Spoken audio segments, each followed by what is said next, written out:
2024। আমার নাম সৌরভ সরকার। আমাদের গ্রামের বাড়ি পাশে আছে একটা বহু প্রাচীন গাব গাছ। গ্রামের মানুষ বলে থাকে এই গাব গাছ বয়স প্রায় 100 বছর। তবে ওই গাছটি আরও একটা কারণ বিশেষভাবে পরিচিত। সেটি হলো এলাকার মানুষরা মনে করে ওই গাছ জিন বসবাস করে এবং কোনো মানুষ ওই গাছতলায় গেলে তার উপরে জিন ভর করে। তবে এইসব ব্যাপার আমি বিশ্বাস করিতাম না। আমি প্রায় ওই গাছের নিচে যেয়ে বসে থাকতাম। তবে একদিন আমি ওই গাছের নিচে বিশ্রাম করেছিলাম, আর এরপরে থেকে আমার চোখে কিছুটা ঝাপসা দেখি শুরু করি। তবে তখনও আসল ব্যাপারটা বুঝতে পারিনি। ওই দিন ছিল শনিবার দুপুর। আমি ওই গাব গাছের নিচে বসে মোবাইলে ফ্রি ফায়ার গেম খেলছিলাম। হঠাৎ আমি চোখে ঝাপসা দেখা শুরু করি এবং শরীরের ভিতরে প্রচণ্ড খারাপ লাগা শুরু হয়।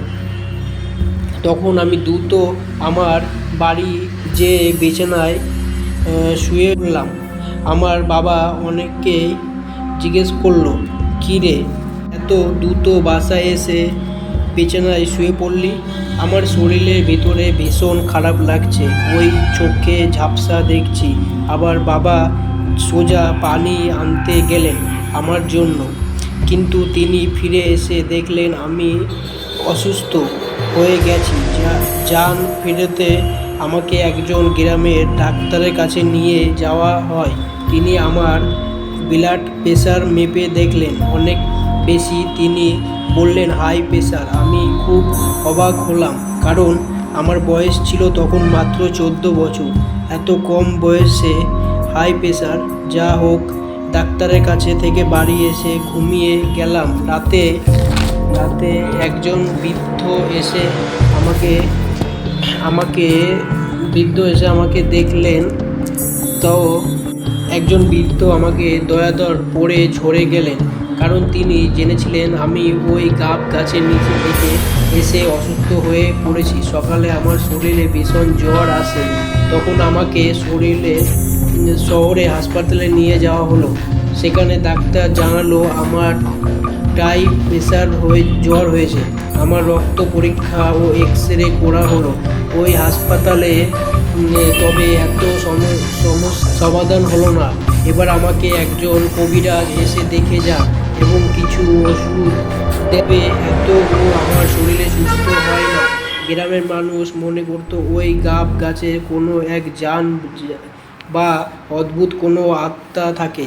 আর আমার এই ঘটনা পরে রাতে ওই গাছের কাছ থেকে মাছেরা চিবিয়ে খাওয়ার শব্দ শোনা যেত। লাগালে গ্রামের মানুষ রাতে বেলা ওই রাস্তা দিয়ে চলাচল বন্ধ করল। একবার আমাকে একজন তান্ত্রিকের কাছে নিয়ে যাওয়া হলো, যেন ছিলেন একজন মা কালীর সাধক। তিনি তার যজ্ঞ বলে জানাতে পারলেন আমি এই গাছের নিচে বিশ্রাম করে কারণে এই সমস্যা শুরু হয়েছিল।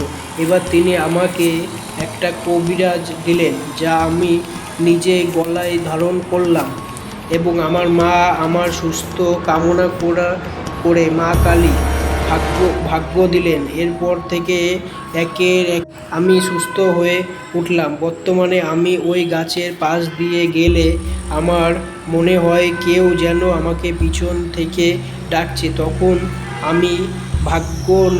আমি ভগবানের নাম নিয়ে ওই স্থান ত্যাগ করি। আমার বাবা নাকি অনেক অদ্ভুত কিছু দেখেছেন ওই গাছের কাছে। গ্রামের মানুষ এখনও ওই গাছে ভয় পায় এবং এই ঘটনা থেকে আমি শিক্ষা নিলাম এইসব অদ্ভুত ব্যাপার উপসয় করতে হয়, কারণ কিছু জিনিস সত্যি হয়। বন্ধুরা, আজকের এই সত্যিকর ঘটনাটা ঘটেছে কলকাতায় মধ্যগ্রামে। তো এই গল্পটা একটা বন্ধুর সাথে হয়েছে, লাইভে হয়েছে। এটা হলো কলকাতা মধ্যগ্রাম থেকে গল্পটা হয়েছে, তার সাথে এই ঘটনাটা ঘটে গেছে। তো তোমরা সবাই চ্যানেলটাকে সাবস্ক্রাইব করে পাশে থাকো পরের গল্প শোনার জন্যে। তো সবাই সাবস্ক্রাইব করে রেডি হয়ে যাও পরের গল্প শোনার জন্য।